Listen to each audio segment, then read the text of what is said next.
Shri Amit Chachan. On a point of order सभापति महोदय। धन्यवाद सभापति महोदय। On a point of order. विराजिए, मैंने नाम पुकारे उनका।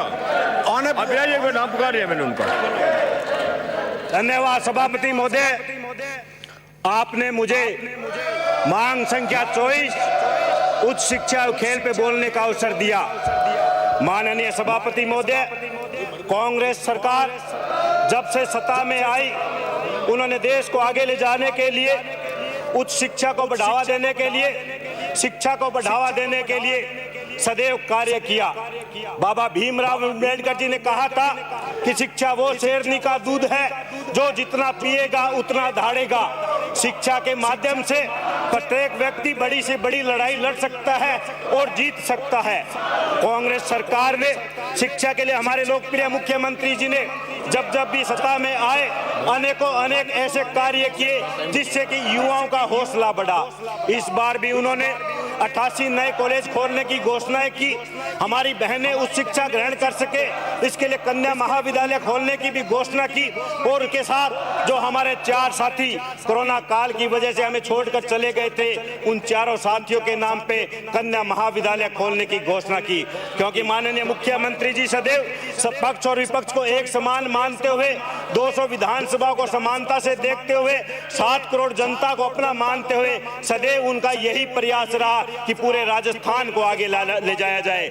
लेकिन माननीय सभापति महोदय, आज का दृश्य जिस तरह से हम देख रहे हैं और पूरे राजस्थान की जनता देख रही है, शायद आज राजस्थान की जनता वो सोच रही होगी और दुखी भी होगी कि जिन माननीय विधायकों को हमने राजस्थान की विधानसभा में राजस्थान के विकास के लिए भेजा, आज वही माननीय विधायक राजस्थान की विधानसभा में भजन गा रहे हैं, नारे लगा रहे हैं। मैं इनके लिए कहना चाहता हूं, 100 चूहे खाकर बिल्ली हज को चली। आज जो लोकतंत्र की हत्या की है, आज जो देश का अपमान किया है, आज जो लोकतंत्र का गोला उड़ने का काम किया है, वो भाजपा के नेताओं ने किया है। आज पूरा देश जानता है कि किस तरह से इन्होंने किसानों का अपमान किया, किस तरह से अन्नदाताओं का अपमान किया, किस तरह से युवाओं की कमर तोड़ने का काम किया, किस तरह से मजदूरों को बेरोजगार करने का काम किया, किस तरह से मंडी व्यवस्था को खत्म करने का काम कर रही है। और आज ये आरोप कांग्रेस सरकार पे लगाना चाह रहे हैं। पूरे देश में केंद्र में बैठी मोदी सरकार जो पूरी केंद्रीय एजेंसियों पे कुंडली मार के बैठी है और केंद्रीय एजेंसियों के दुरुपयोग से जीते हुए सरकार, चुनी हुई सरकार को गिराने का काम कर रही है। आज वो केंद्रीय एजेंसियों के दुरुपयोग से विधायकों को डराना चाहती है और अपने धन बल के प्रयोग से विधायकों को खरीदना चाहती है। चंद देश की सरकारों को, राज्य की सरकारों को इन्होंने धन बल के प्रयोग से और केंद्रीय शक्तियों के दुरुपयोग से गिराने का काम किया। और आज वो कहते हैं कि हमें सत्ता में हम सबसे बड़े हैं। लेकिन जब वो राजस्थान में आग लगाने चले थे, जब वो दूसरे घरों में आग लगाने चले थे, वो अपने घर में ही आग लगा बैठे और अपने ही पार्टी में 2 फाड़ कर बैठे। ऐसा काम उन्होंने किया है। माननीय सभापति महोदय, मुख्यमंत्री जी सदैव ने आगे ले जाने का काम किया। कांग्रेस पार्टी के नेताओं की वो दूरगामी सोच थी जो देश में बड़े बड़े संस्थान स्थापित किए, चाहे वो IIM की बात करें, चाहे वो एम्स की बात करें, चाहे वो IIT की बात करें। पंडित जवाहरलाल नेहरू जी की लंबी दूरगामी सोच थी कि आने वाला भारतवर्ष पूरे विश्व में उसका स्वर्णिम अक्षरों में नाम लिखा जाए। इन्होंने उस कदम उठाते हुए दूरगामी सोच के साथ बड़े प्रतिष्ठान स्थापित किए। लेकिन आज बड़े शर्म की बात है, जो भी हमारे धरोहर थी, जो भी हमारे देश के प्रतिष्ठान है, जो हमारे देश की संपदा है, मोदी सरकार आने के बाद एक कदम विकास की ओर न ले जा सकी। लेकिन जो कांग्रेस सरकार ने जो देश में बड़े बड़े प्रतिष्ठान खड़े किए थे, उसको बेचने का काम कर रही है। क्योंकि मोदी सरकार चंद पूंजीपति घरानों की कठपुतली बनकर आज देश के हर वर्ग को परेशान करने का काम कर रही है। माननीय सभापति महोदय, आज देश का 125 करोड़ लोग आज अपने आप को ठगा हुआ महसूस कर रहा है कि हमने हमारे देश के गद्दी पे ऐसे लोगों को बिठा दिया। और किसान तो यहाँ तक ये नारे लगा रहे हैं कि मोदी नहीं, ये मदारी है, झूठ बोलने की इसको बीमारी है, देश की दुनिया, देश की जनता इससे पीछा छुटाना चाह रही है। ऐसी बात देश की जनता ने करने लग गई है। मैं माननीय सभापति महोदय, मुख्यमंत्री जी को धन्यवाद देता हूँ कि उन्होंने मेरी विधानसभा क्षेत्र में भी कन्या महाविद्यालय खोलने का काम किया। मैं आपको बताना चाहता हूं कि नौहर विधानसभा क्षेत्र में 1985 में तत्कालीन कांग्रेस सरकार ने राजकीय महाविद्यालय खोला था। पिछले 30 वर्षों से कन्या महाविद्यालय की मांग उठ रही थी, लेकिन कांग्रेस सरकार ने सत्ता में आने के बाद वहां महाविद्यालय खोलने का काम किया। मैं आपके माध्यम से मांग करता हूं कि मेरे नौहर विधानसभा क्षेत्र में पल्लू एक ऐसा गांव है जहां मां मरभानी का बहुत बड़ा मंदिर है, जहां से नौहर मुख्यालय 70 किलोमीटर दूर, हनुमानगढ़ जिला मुख्यालय 80 किलोमीटर दूर और सरदारसर 60 किलोमीटर दूर है। इस दूरी के वहाँ पे कोई भी महाराज के महाविद्यालय नहीं है और उसके बार 40 गांव लगते हैं। तो मैं आपके माध्यम से अपील करता हूं कि पल्लू में राजकीय महाविद्यालय अगर खोला जाता है तो वहाँ के ग्रामीणों को उच्च शिक्षा मिल सकेगी और हमारी बहनें भी उच्च शिक्षा ग्रहण कर सकेगी। नौहर में जो तत्कालीन सरकार ने राजकीय महाविद्यालय खोला था, उस महाविद्यालय में आज की तारीख में 4000 से ज्यादा बच्चे पढ़ाई कर रहे हैं और 8000 से ज्यादा बच्चे स्वयंसेवी शिक्षण ग्रहण कर रहे हैं। मैं आपसे के माध्यम से अपील करता हूं, उसमें जो भी रिक्त पद है उसको भरने का काम कीजिए और इसके माध्यम से राजनीतिक विज्ञान, रसायन शास्त्र, प्राणी शास्त्र और SPST जो कि वहां पे सौतीस पोषी की तय चल रही है उसको राजकीय किया जाए, जिससे कि उसमें हमारे जो स्टूडेंट पढ़ रहे हैं उस पर अधिक भार नहीं पड़ेगा। मैं धन्यवाद देता हूँ मुख्यमंत्री जी को। हमारी बहनों की उच्च शिक्षा में बढ़ावा देने के लिए उन्होंने पिछले बजट में महिला शिक्षा को आगे बढ़ाने के लिए कॉलेज में फीस माफी की जो बात कही थी उसके लिए भी मैं मुख्यमंत्री जी का आभार प्रकट करता हूं। मुख्यमंत्री जी ने सदैव यही सोचा कि राजस्थान के विकास के लिए राजस्थान को आगे ले जाने का काम करें, लेकिन राजस्थान की जनता ने जो मौजूद विपक्ष के रूप में इनको जिताने का काम किया, हर विधानसभा सत्र में देखते हैं कि वो राजस्थान की विकास की बातें न कर राजस्थान को पीछे ले जाने का काम ये जो लोग कर रहे हैं, जाति और धर्म के नाम पे हमें जहर घोलने का जो काम कर रहे हैं, लोकतंत्र की हत्या करने का जो ये काम कर रहे हैं, ये आज पूरा राजस्थान इस घटना से शर्मसार हुआ है कि आज राजस्थान के इतिहास में पहली बार ऐसा कदम उठाया गया जब उच्च शिक्षा पे युवाओं के लिए सदन में बहुत बड़ी चर्चा हो रही हो और उसी के दौरान विपक्ष के माननीय सदस्य इस तरह से सदन में हल्ला बोल करते हुए माननीय सदस्यों को बोलने नहीं दिया जा रहा। मैं आपके माध्यम से कहना चाहता हूं कि जिस तरह से मुख्यमंत्री जी ने युवाओं को खेल को बढ़ावा देने के लिए, क्योंकि माननीय सभापति महोदय खेल एक ऐसा विषय है जिससे शारीरिक और मानसिक विकास होता है, उसके साथ ही खेल रोजी और रोटी से जुड़ा हुआ होता है।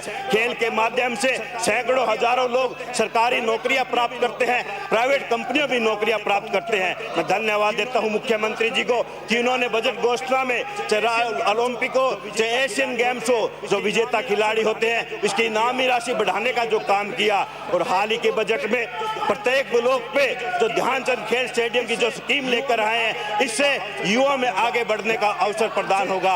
मैं आपके माध्यम से खेल मंत्री जी से मांग करता हूं कि मेरा नौहर का जो राजकीय भिवानी स्टेडियम है, जो फुटबॉल के माध्यम से नौहर राजस्थान ही नहीं बल्कि राष्ट्रीय और अंतर्राष्ट्रीय स्तर पर अपनी एक अलग ही पहचान बनाई है, उस ग्राउंड ने नौहर के युवा खिलाड़ियों को अंतर्राष्ट्रीय स्तर पर खेलने के लिए वहां से खिलाड़ी पैदा किए गए हैं। 2005 से वहां पर शिक्षण शिविर चालू हो रखा है। मैं आपके माध्यम से अपील करता हूं कि अगर वहां फुटबॉल अकेडमी खुलती है तो फुटबॉल के खेल को बढ़ावा मिलेगा, और जिस तरह से पूर्व में अंतर्राष्ट्रीय खिलाड़ी दिए हैं, आने वाले समय में भी वही ग्राउंड राज्य स्तरीय और अंतर्राष्ट्रीय स्तर के खिलाड़ी देगा। इसके साथ ही मैं आपके माध्यम से अपील करता हूं कि प्रत्येक ब्लॉक में प्रत्येक स्कूल में खेल ग्राउंड बनाया जाए, एक सिंथेटिक ट्रैक भी बनाया जाए, क्योंकि आज हमारा युवा साथी जब परीक्षाओं की तैयारी के लिए जब दौड़ता है, तैयारी करता है, तो उसके लिए वह गांव में सुविधाओं का अभाव होता है।